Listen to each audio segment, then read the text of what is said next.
So this is going to be a difficult conversation to have. It's a dark topic, and it's about MAID in Canada, which is the medical assistance in dying. Now, if you're not from Canada and you're thinking, oh, this doesn't matter for me, perhaps this is all the more reason to watch this video. Canada is one of the test cases, and you'll probably see legislation like this coming to your country. So just for the sake of this, I believe you should watch the entirety of this video.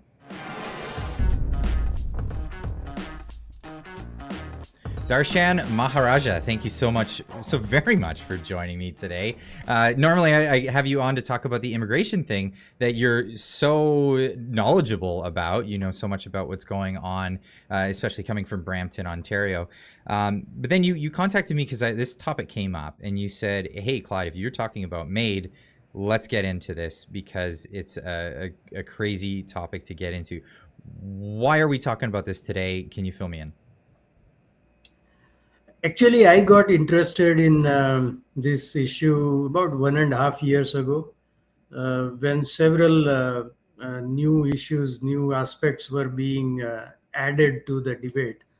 And then I ended up writing, I think, about 9 articles on this and a couple of podcast episodes on that as well.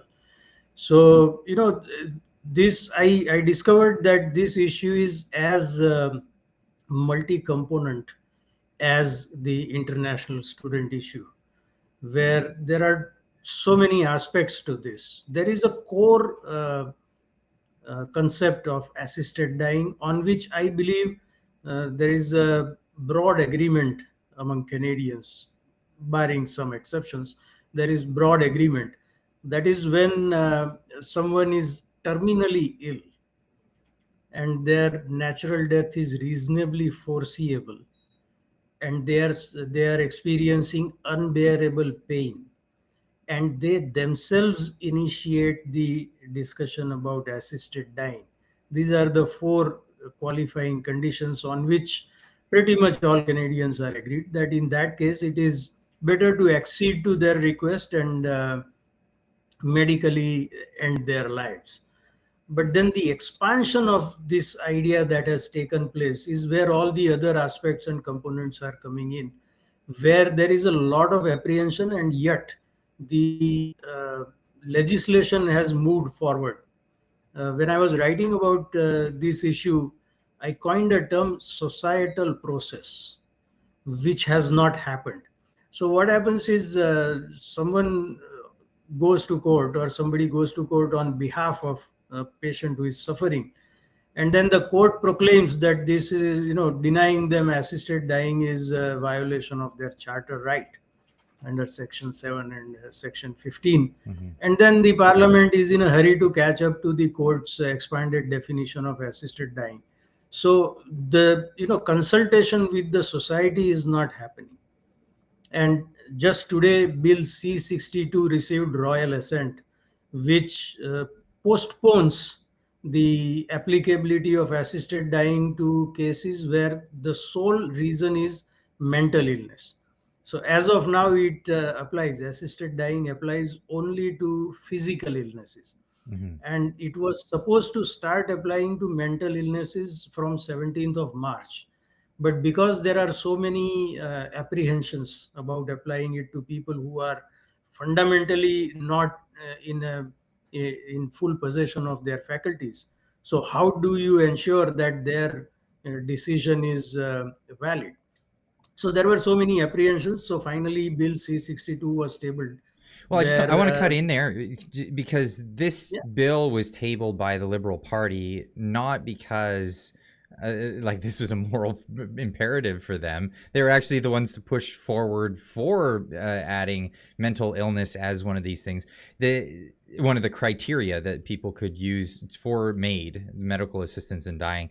And it was because of political or public outcry over this, Yes. that they actually amended it, and they're actually kicking it down the road. This isn't like anything final. No, we're not going to allow it for mental illness.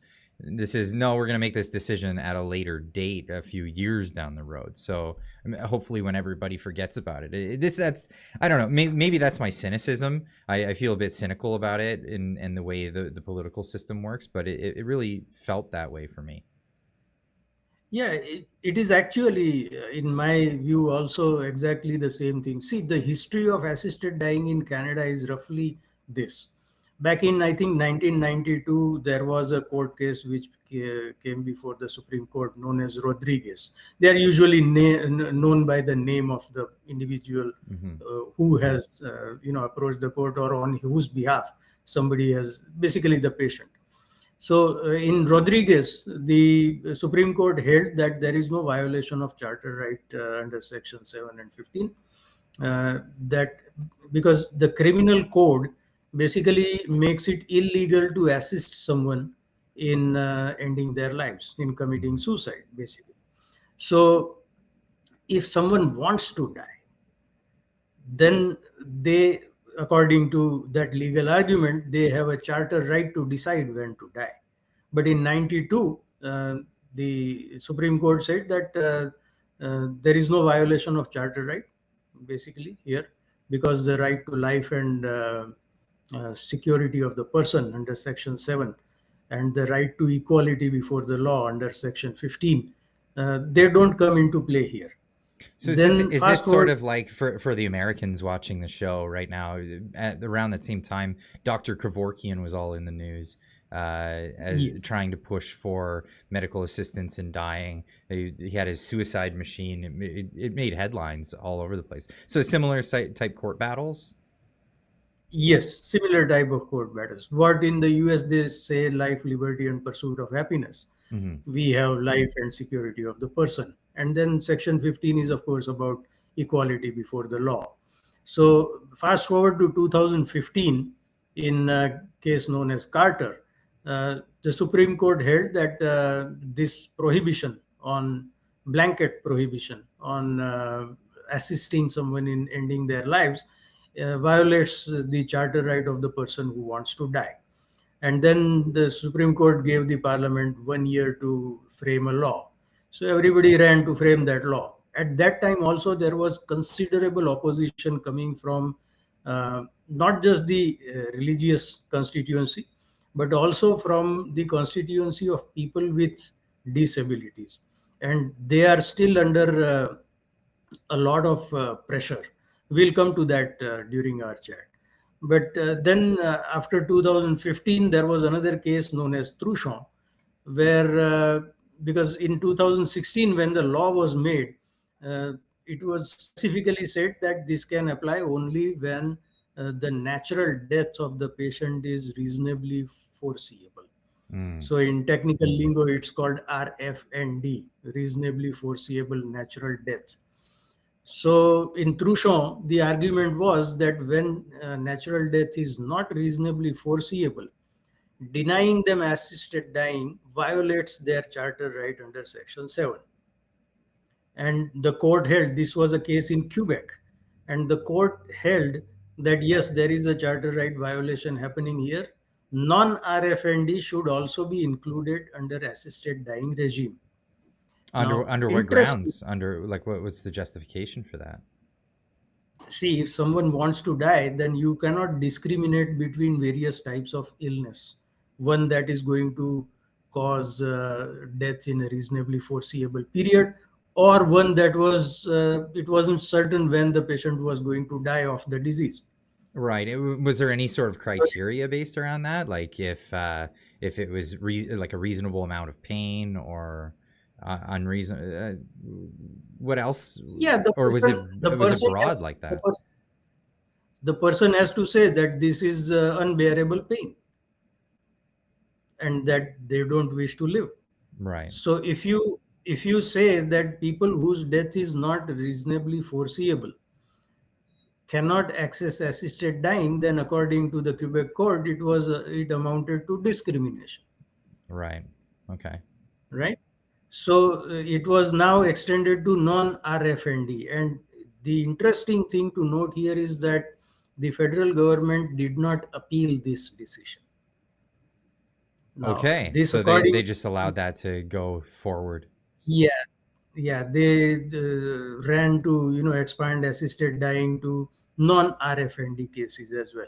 Hmm. Now, at that time, once again, there was furious debate because people with disabilities can have circumstances where they are not in danger of imminent death, Hmm. but at a certain point of time the disability is going to make their lives um, not worth living. So they were again representing, saying that this is this puts us in a vulnerable position. So in 2019, when this expansion was made to non-RFND category, and euphemistically it is called track 2, which I find a bit offensive, but at that time, Prime Minister Trudeau had promised that he would put in place Canada Disability Benefit Plan, Okay. so that the people with disabilities whose lives are being made difficult because of financial constraints get the support that they need, so that they are not feeling pressurized to go for assisted dying. So he promised that. At the same time, the non-RFND expansion took place. Finally, in 2023, Canada Benefit Act was passed. It received royal assent in June 2023, but it is stuck in consultations. Hmm. So their deadline to finish consultations is June 2025. That is still like 15, 16 months away. Um, and then they will have finished consultations, after which they will frame the regulations, by which time we will be entering a election period. That is the latest September 2025, when election has to take place. Hmm. So their apprehension right now, and I have talked to a lot of them, their apprehension right now is that this is another can that is going to be kicked down the road, Hmm. and in the meantime the vulnerability remains. You remember in St. Catharines there was this case of Amir Farsood, who was who has a disability, and who was fearing that he would become homeless. He was not homeless, but the building where rooming house where he was living had been sold to someone who wanted to demolish it and make something new there. So Amir Farsood was fearing that he would become homeless, and he didn't want to live on the streets with his disability. He knew that life was going to be difficult, so he applied for assisted dying. Now, an application for assisted dying requires approval from two physicians. He got the approval of the first physician, Hmm. someone who is fearing homelessness was approved. So at that point, you are not looking at any medical factors to decide on the case. And then the case blew up in the media, and someone set up a GoFundMe account for him, and it got $68,000. So he decided not to proceed with that. Well, I'm glad to hear that that was the outcome of that case. But there are so many people. I mean, you look at Canada right now. We're in economic recession. They don't want to admit that, but and it's absolutely awful. But I want to get to this question. I mean, I don't. It may sound like an obvious thing to answer, but why mental illness? Why the push to have people with mental illness added, and why is it so offensive, and why did it become such a hot button issue?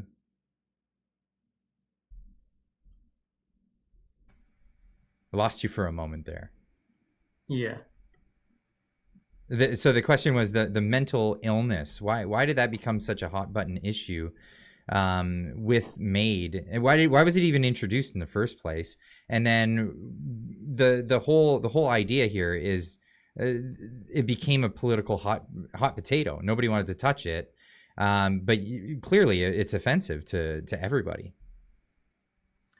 Yeah, you see, there are activist groups that want to expand assisted dying way beyond even where it is now. In testimony in parliamentary committee meetings, uh, there have been suggestions that assisted dying should be extended to mature minors, which is children about 12 years of age, because if they are considered mature enough to make a decision of a medical nature for themselves, then you don't need to even inform their parents. That is the argument being made. Another argument was that assisted dying should be made available to infants up to 1 year of age. So now at that point, the issue of consent becomes problematic, because that infant is obviously not in a position to give consent, So we're let alone initiate. so we're bouncing around a little bit. These are all really important issues. Of course, the mature minors thing, which came about because of vaccine apprehension. People didn't want to take vaccines, but the kids, they were convinced at school that they wanted to have vaccines, so they came up with this idea of mature minors. But then it became an externality, or this unintended consequence of the MAID program that they're pushing, especially going into mental illness. And then also, as you were mentioning there, what I want to get into with this though is the idea of mental illness, and why it's such a taboo, and why it's such a detrimental thing, and the reason why people are so upset about it is, of course, depression. And depression is a huge issue for a lot of people in society today, especially with economic downturns. You're going to have a lot of people suffering from depression for a lot of reasons. And if depression alone can be used as an excuse for somebody to utilize this program, are we not doing well, breaking the Hippocratic oath? The first thing is to do no harm. The idea, if somebody's mentally unwell, especially the depression thing, you're obliging people in unhealthy behavior at this point. That's my thoughts on this. What do you think? I agree. There are two angles here. One is, as you said, it amounts to abdication of duty to do whatever is necessary to help the person in their medical condition. Instead of that, you are taking an easy way out, where someone who is already depressed and says that they want to die, you want to accede to that request. Number two, last year, the Joint Parliamentary Committee had issued its interim report, where I read it. Uh, all the mental health professionals who had testified before that committee kept saying that it is impossible to predict whether a patient will recover or not. So, whether the illness is terminal or not can never be ascertained. Mm-hmm. In spite of that, because the court had said that this needs to apply to people with mental illnesses, the parliament was going ahead until finally, someone pushed back, and then they extended it for 1 year initially, from March last year to March this year, and now they have extended it again for 3 years. So basically, to answer your question, it is hugely problematic, not just as viewed by the public, but also as viewed by the mental health professionals, to apply assisted dying in case where mental health is the sole underlying medical reason. So this is a very, very dangerous territory, where just going by what the court considers the definition of the charter right to be does not match up with the reality as I see it. So we're living in a country now where medical assistance in dying is actually, it's not an anomaly. It's not just a small group of people anymore. This is actually showing up in statistics, where this is now like one of the causes of death in your statistical analysis of just general deaths that take place throughout the year. It's in there, and we're seeing more and more of it. And like you said at the beginning of the show, it's supposed to be for people who request it. That's one of the 4 criteria, right? It needs to be requested, but this is being offered to people on a regular basis now. Can you tell me about that? Well, there have been at least 4 or 5 cases of veterans who were offered unprompted. They did not initiate the discussion. including one who just wanted a chairlift for her home because I think she's paraplegic, or she has lost the use of her legs basically, and she's also a Paralympian. Exactly. Yeah, I have this And article up. yeah, she kept asking for a wheelchair ramp, and then the caseworker said, "Why don't you consider assisted dying instead?" Now, all these cases relating to the veterans, I spoke to a veteran himself, and he said that given where these all these people were in the Canadian Armed Forces, it is unlikely that they had the same caseworker. But the government says that this was all done by one rogue caseworker. Right, right. So I see. So there's no way that it was one rogue person who got all these different cases, because you're so unlikely to see the same one. Yes. I get where you're getting at there. So it's almost like it's part of the protocol to offer this as a way out. In fact, there's one story I shared this a while back on the channel, and this one I found most disturbing. And this was published by AP News, disturbing experts troubled by Canada's euthanasia laws. And it gets into this story of Alan Nichols. He had a history of depression and other medical issues, but none were life threatening. When the 61-year-old Canadian was hospitalized in June 2019 over fears he might be suicidal, he asked his brother to bust him out as soon as possible.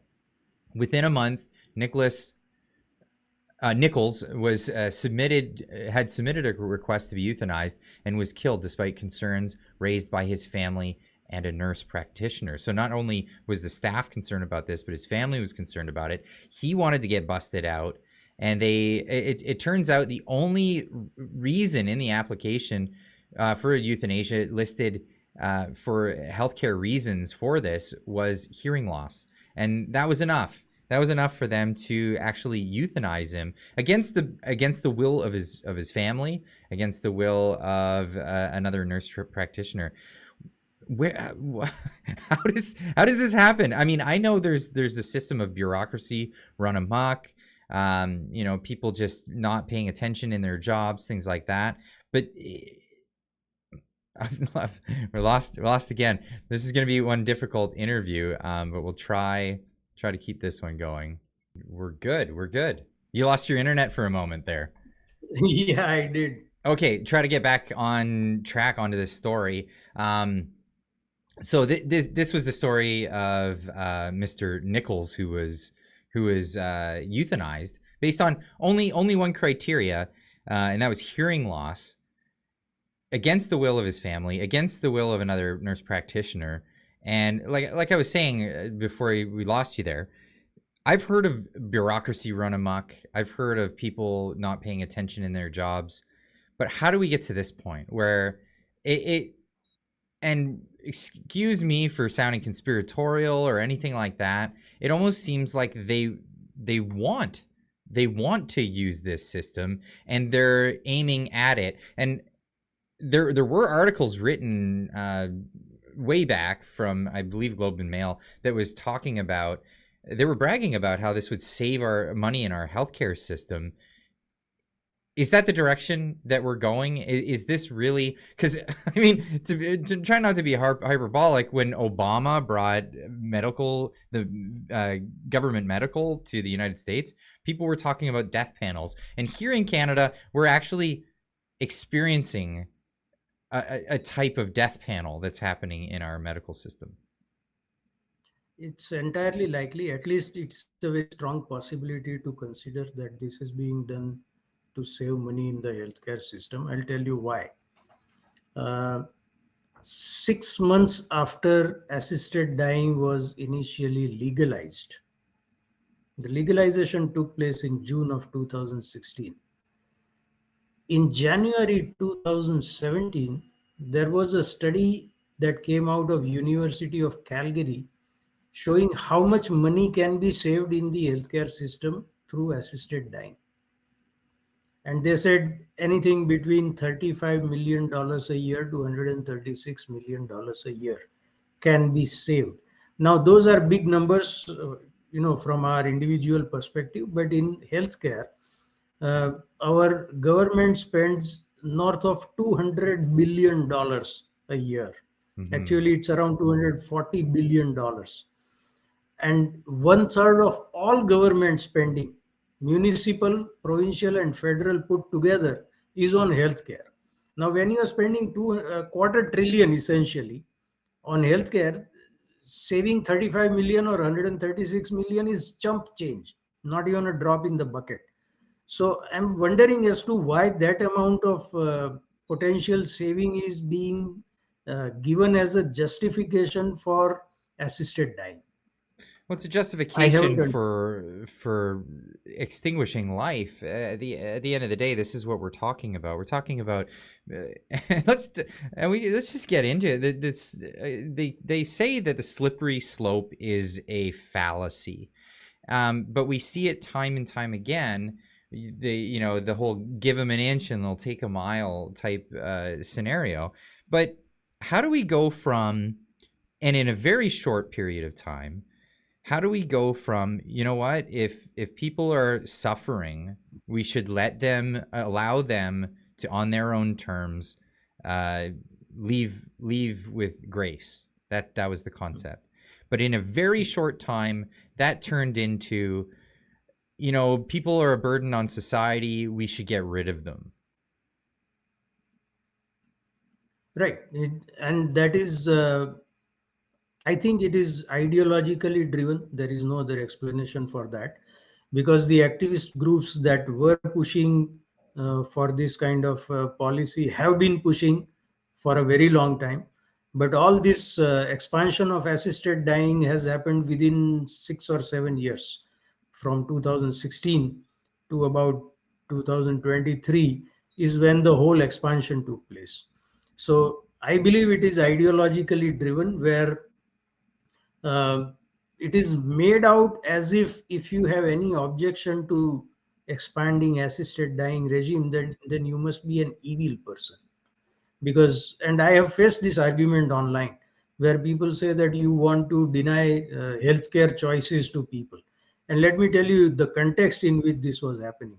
Because when I started digging into this, I said, wait a minute, who is eligible to apply for assisted dying? So, of course, you should be either a citizen or a permanent resident of Canada. But when it comes to permanent residents, there is a waiting period of coverage. In Ontario, it's 90 days. So, when an immigrant arrives, for the first 90 days, they are not covered by the provincial health plan, but they were eligible for assisted dying. Yeah, this is So, crazy. I saw your thing from your article, and so I'll pull the screen grab up here. Generally, visitors are not eligible for medical assistance in dying. Generally, but they were being generally, allowed. And another part of your article states here, mm, in order to be eligible for medical assistance in dying, you must meet all of the following criteria. You must be eligible for health services funded by the federal government or a province or territory, or during the applicable minimum period of residence or waiting period of eligibility. So, I mean, what does this mean? Does this mean that people are coming here for this service, or are they trying to offer this? Is this death tourism? Like, what is this? What does this equate to? it has been changed now. I don't know if somebody in government saw my article, because I was hammering on this. I also did, I was on a couple of podcasts from out of US, in Seattle and Portland, where they were interested in what was going on in Canada about assisted dying. So I hammered on this point. I said, someone who is not eligible for healthcare coverage under the provincial plan is eligible for assisted dying. I mean, how illogical can it get? So after that, it has been changed. So during this 90-day period, I'm sure it's the same in all the provinces, but in Ontario, it's 90 days. So during this 90-day period, because how much sense does it make for someone to immigrate to Canada and then in the first 90 days apply for assisted dying. Yeah, It's completely bonkers. it's so morbid, but I mean, it's tragic. I guess that's what you would say to that, something that's so you would find humor in it, but it's not funny. It's sad. But This, it's also available to temporary foreign workers because they are covered under the provincial health plan. like, how do you wrap your head around that? How I suppose like any plan I mean, people are eligible for any plan, but why nobody's coming to Canada to work at a pick fruit and then go for that? That's crazy. I hadn't even considered that angle with this. But what I find though is like, okay, generally it's geared for Canadians, and I suppose my cynicism is kicking in again. It reminds me of a story that I heard about communist Germany. So Germany was split in half at one point, and Mm. there was the communist side, and then there was the free market side, and we all know how that bared fruit. It was the communists didn't do very well, and socialism tends to go in this direction. And anytime it's implemented, it leads to, well, not a lot of prosperity. Let's just say that. Now, one of the things that was talked about, and maybe not well known, in communist Germany, if you were to you get to your retirement age, you're offered your pension and all this stuff, but they never had the ability to pay their pensions because the state was so poor, because of their ineffectuality, their inability to do anything in the marketplace. So one of the things that you had a choice when you reached your retirement age was to leave. And they offered you, here's a ticket through the wall, and you can go find your freedom elsewhere and not be a burden on society anymore. It's a little nicer sort of send you off on a floating piece of ice in the ocean sort of way of going about things. Because at 65, are you really gonna start your life again? A lot of people actually did choose this though. They left, and they were allowed to leave. But it almost feels like this nouveau Canadian way of doing that. We have this socialist system that we've put into place. Most people, and again, people who are watching this that are not Canadian or don't live in Canada, don't know this. Our healthcare system is the only one in the G20 where there's not a private option.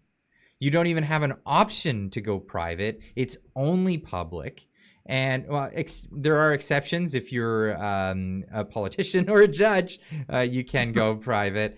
If you're out of province in certain areas and certain things, but this is the only country in the G20 where there's no other option. So it seems like the only choice, or the only inevitable thing to do in the end is this. Like, is this just the inevitability of socialism? Offering people a way out so they don't become a burden on everybody else when they've been promised such elaborate things. I believe it is, and I'll tell you why. There is one Dr. Brian Day in British I've Columbia. had him on the show. He's fantastic. He's Right. worked so And hard. he works really hard. He went to court saying prohibiting private healthcare to someone who is on a very long waiting list in the public healthcare system violates charter right. The same charter right. Section 7, security of the person, life and security of the person. He went to court. The case went to British Columbia Court of Appeals. And British Columbia Court of Appeals agreed that there was a charter right violation going on there, but that violation was permitted because of fundamental justice. The moment you hear the word fundamental justice, you know that you are in a socialist country. What does that term mean? It means anything that allows people to go scot-free for not doing their job as government. Okay, so it's one of those innocuous terms, kind of like eminent domain. Yeah, we're gonna take your property. We just want to. Yeah. It's something we've decided, and you're gonna live with Yeah. it, kind of thing. Yeah. So on one hand, you have Supreme Court saying that charter violation of Section 7 in denying assisted dying is not permitted. On the other hand, you have British Columbia Court of Appeals saying that charter violation of the same Section 7 is permitted. So there's an incongruity. It There is doesn't. incongruity.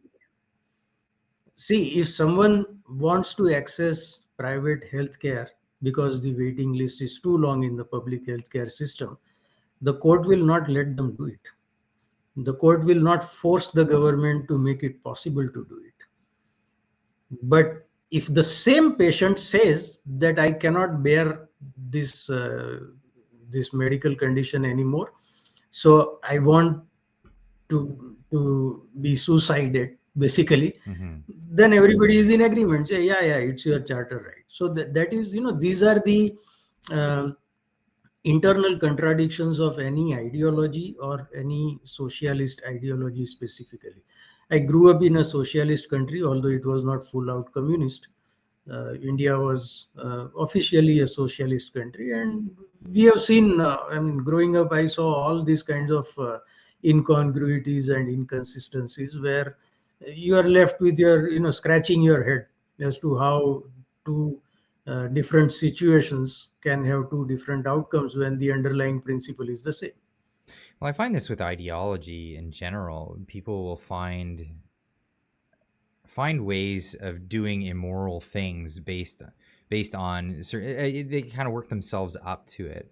You have a set of rules in your ideology, and inevitably it gets to a point where you bump into morals, you bump into fundamental morals of your own, and say, okay, well, either I have to bend with the ideology or I have to bend with my morals. And I find that a lot of people end up bending with their morals, and it really is sad. Here's a story from the Globe and Mail. Vancouver hospital defends suggesting MAID to suicidal patient as risk assessment tool. This is the story of a lady, Catherine Mentler. She was 37 years old. She lives with chronic depression and suicidality, both of which she says she was exacerbated by a traumatic event early this year. Feeling particularly vulnerable in June, she went to Vancouver General Hospital because you have no other choice in Canada. You don't get to. There's no. I'm gonna pick and choose and go to these places and see a referral, things like that. No, she went there looking for psychiatric help in dealing with feelings of hopelessness she feared she couldn't shake. Instead, Miss Mentler says the clinician told her that there would be a long waits to see psychiatrists and that the healthcare system is broken, and that was followed up with a jarring question: have you considered MAID? Have you considered going through with the things that you're here to? I mean, I don't even like it's so crazy to actually say these things out loud. Like these are things every day, and like before before starting this conversation, it didn't take me long to find all of these articles. Like this is what's really sad is like you get to a point where you think, okay, I'm just going crazy. I'm down some rabbit hole on the internet, and it's it's obscure website. No, this is the mainstream media reporting on this. It's happening all the time. How did we get here? Well, for once, mainstream media has done a fairly good job of covering this. But if you want the final word on this, I would highly recommend checking out Alexander Rakin on Twitter. He wrote a couple of articles, and he has the source materials. He has cited all the source materials. There is this entity called CAMAP, Canadian Association of Maid Assessors and Providers, CAMAP, Okay. CAMAP. Their training material, and he has reproduced all that in his article. So it's the actual stuff where the kind of training that they are giving to the maid providers. One of the cases, I don't know if it's an actual case or a hypothetical one, but it involves a patient whose medical problem was not all that intractable, but she was approved because of credit card debt. So it's completely off the rails. Now CAMAP also came out with a guidance note for the maid providers, saying it is their professional responsibility to suggest maid. It's their Now this is, responsibility to suggest it, and yeah, that's their approach that they're moving for. yes. And for what criteria is made suggested? No, it's left up to the decision of the maid provider, usually a physician, but other, I think, practicing nurses, or there is some designation of nurses that also can provide maid. Now the difference is this: in European countries where assisted dying is legal, the medical professionals are expressly prohibited from initiating the discussion. I see. In Canada, they are not. In Canada, it's suggested. Yeah, I mean the law is not. The law is silent on it, and then CAMAP says that it is the professional responsibility of the healthcare provider to bring up maid when they think it is the right thing to do. Well, I'm sure there's So professional disagreement on that in particular.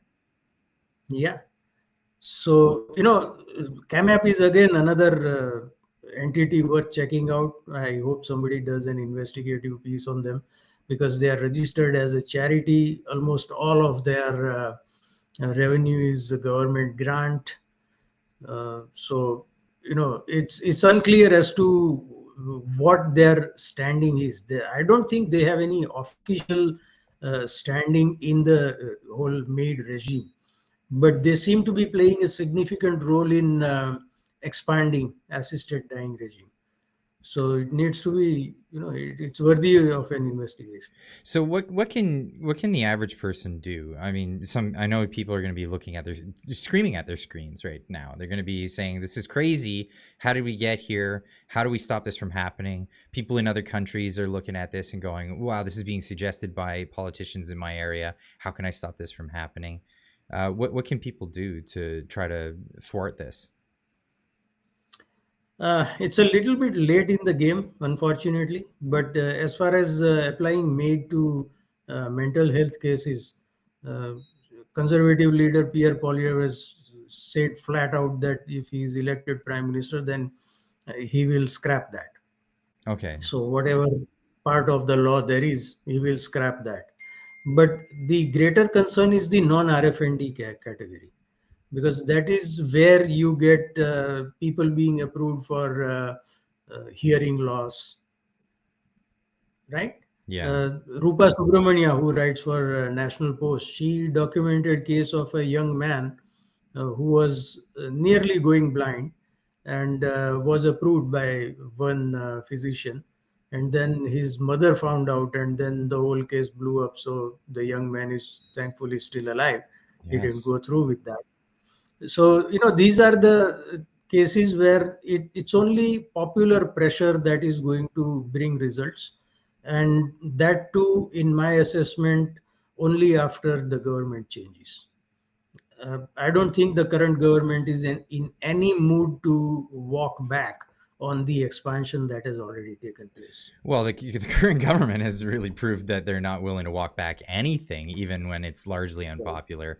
And the Right. conservatives, well, we've seen their approach to things.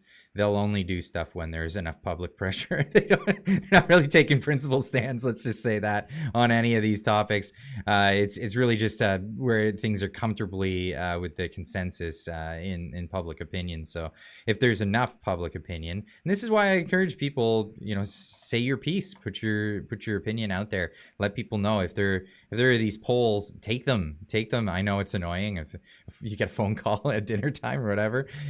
Try to spend the time to actually put your public opinion out there, um, because this is really the only thing that's affecting politics at this point. They don't really have any principles. It really is just, will they win the next election? Yeah, but if conservatives act only when there is enough public pressure, then that is a vast improvement over the present situation, That is true. where the government says nothing doing. Whoever disagrees with us is an evil person. We know we are the righteous ones, and therefore this is the path that the country is going to take. I think So I righteous would is the rather have a responsive government than an ideological one. absolutely. I agree with you there. Darshan, is there anything else you want to add to this story before we go? And where can people find you as well? Oh, I think we have covered all the bases here. This is, as I said initially, it's a multi-component story. And if anyone wants to read up in detail on, because there is a lot of digging that I did, and within the format of this chat, all those details may not necessarily be very relevant. But if someone wants to actually dig into this, go to my website, darshanmaharaja.ca. This is just one of the articles, The Realm of Ridiculousness. But if you search with the term death spiral, it will bring you an article which contains links to all the 9 articles and couple of podcasts that I did on that.